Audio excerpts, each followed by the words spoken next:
नमस्कार। आज हम एक बहुत ही अहम स्वदेशी सिस्टम पर बात करने वाले हैं, रुद्रास्त्र ड्रोन। हमारे पास एक लेख है, रुद्रास्त्र ड्रोन भारत की आत्मनिर्भर सैन्य शक्ति। तो इसी के आधार पर हम थोड़ी गहराई से समझेंगे कि ये सिस्टम भारत की डिफेंस के लिए और खासकर आत्मनिर्भर भारत के लिए इतना जरूरी क्यों है। और देखिए, ये कोई आम ड्रोन नहीं है। इसे नागपुर की एक प्राइवेट कंपनी सोलर इंडस्ट्रीज ने बनाया है। ये अपने आप में एक बड़ी बात है ना? दिखाता है कि भारत डिफेंस टेक में कैसे आत्मनिर्भर हो रहा है। तो चलिए समझते हैं इसे।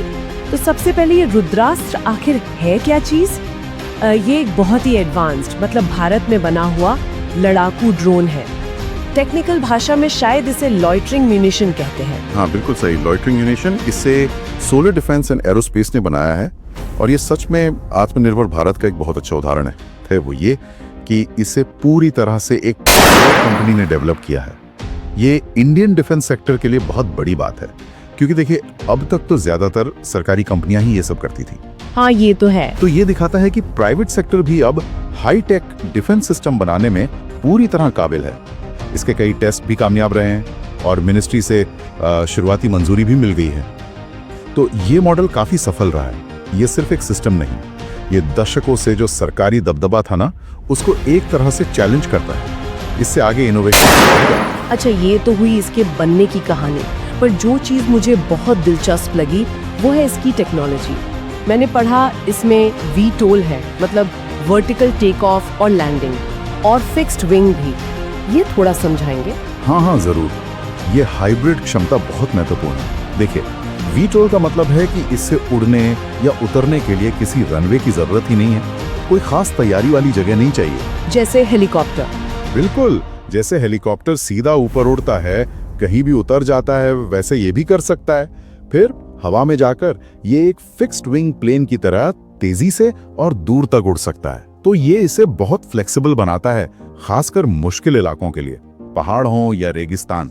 समझ गई। और इसकी रेंज लेख में लिखा था 50 किलोमीटर से ज्यादा की स्टैंड ऑफ रेंज है, और कोई एयरबर्स्ट वॉरहेड भी। हाँ, ये दोनों चीजें इसे ऑपरेशन में बहुत खतरनाक बनाती हैं। 50 किलोमीटर से ज्यादा की स्टैंड ऑफ रेंज का सीधा मतलब है कि जो सैनिक इसे ऑपरेट कर रहे हैं वो दुश्मन की सीधी गोलीबारी की रेंज से बहुत दूर एकदम सुरक्षित रह सकते हैं। अच्छा, ये तो बहुत बड़ा फायदा है। बिल्कुल। ड्रोन आगे जाकर टारगेट पर हमला करेगा, टीम पीछे सेफ रहेगी। और एयर बर्स्ट वॉरहेड ये इसलिए घातक है क्योंकि ये टारगेट के ठीक ऊपर हवा में फटता है। इससे जो छर्रे निकलते हैं वो ज्यादा बड़े एरिया में फैलते हैं। तो अगर कोई खुले में है या खाइयों में छिपा है या हल्के वाहन है, उनके खिलाफ ये बहुत असरदार है। सीधा निशाना अगर चूक भी जाए तब भी नुकसान पहुंचा सकता है। इसमें एक लॉइटरिंग क्षमता का भी जिक्र था, वो क्या है? लॉइटरिंग? हाँ, लॉइटरिंग का मतलब है मंडराना। ये ड्रोन दुश्मन के इलाके में पहुंचकर टारगेट के ऊपर हवा में चक्कर लगाता रह सकता है काफी देर तक। अच्छा, इंतजार कर सकता है। हाँ बिल्कुल। इससे ऑपरेटर को सही वक्त देखकर पूरी तसल्ली करके हमला करने का मौका मिलता है। या मान लीजिए टारगेट हट गया तो मिशन कैंसिल भी कर सकते हैं। तो ये सिर्फ मिसाइल नहीं, एक इंटेलिजेंट हथियार बन जाता है। इन्हीं सब वजहों से ये रेगिस्तान की गर्मी हो या हिमालय की ऊंचाई, हर तरह के मौसम और इलाके में काम कर सकता है। तो फिर भारतीय सेना इसे कैसे इस्तेमाल करने का सोच रही है? क्या प्लान्स हैं? देखिए, सेना का प्लान है इसे खास तौर पर बॉर्डर एरिया और जो सेंसिटिव इलाके हैं वहां तैनात करना। पहला काम तो है निगरानी, इंटेलिजेंस जुटाना, और दूसरा बिना अपने सैनिकों को जोखिम में डाले दुश्मन के जो जरूरी ठिकाने हैं, जैसे कमांड पोस्ट हो गए या हथियारों के डिपो या मान लीजिए घुसपैठिए आ रहे हैं, उन पर सटीक हमला करना। ये उन हालात के लिए बहुत सही है जहां जमीन पर सैनिक भेजना खतरनाक हो सकता है। ये तो वाकई युद्ध के तौर तरीकों को बदल सकता है। निश्चित रूप से रुद्रास्त्र जैसे सिस्टम्स जो हैं वो मॉडर्न वॉरफेयर की पूरी तस्वीर बदल रहे हैं। ये कम जोखिम, ज्यादा असर वाले ऑपरेशंस को मुमकिन बनाते हैं।